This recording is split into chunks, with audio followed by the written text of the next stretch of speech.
एकनाथ खडसेंच्या पक्षप्रवेशाचा निर्णय भाजपानं घेतलेला आहे। भाजपच्या या निर्णयाचं आम्ही स्वागत करतो असं भागवत कराड म्हणाले। हिंगोलीत भाजपचे तिन्ही पदाधिकारी आपला उमेदवारी अर्ज मागे घेतील। हिंगोलीमध्ये बाबूराव कदम यांचा प्रचार करण्याच्या कार्यकर्त्यांना सूचना केल्यात असं देखील कराड म्हणाले। हिंगोली लोकसभेमध्ये भारतीय जनता पार्टीच्या 3 पदाधिकाऱ्यांनी अर्ज भरलेले होते। आम्ही काल त्यांना भेटलो, त्यांना समजून सांगितलं आणि भारतीय जनता पार्टीच्या माध्यमातून केलेल्या कामामुळे भारतीय जनता पार्टीला जर उमेदवारी दिली असती तर ते निवडून उमेदवार आला असता। पण महाराष्ट्रामध्ये महायुती आहे, महायुतीच्या माध्यमातून हिंगोलीची जागा ही शिवसेना शिंदे गटाला सुटलेली आहे।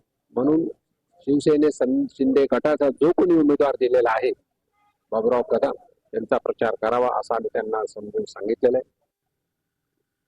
2 दिवसापासून एकनाथजी खडसे हे भारतीय जनता पार्टीमध्ये येणार आहेत अशा बातम्या आहेत।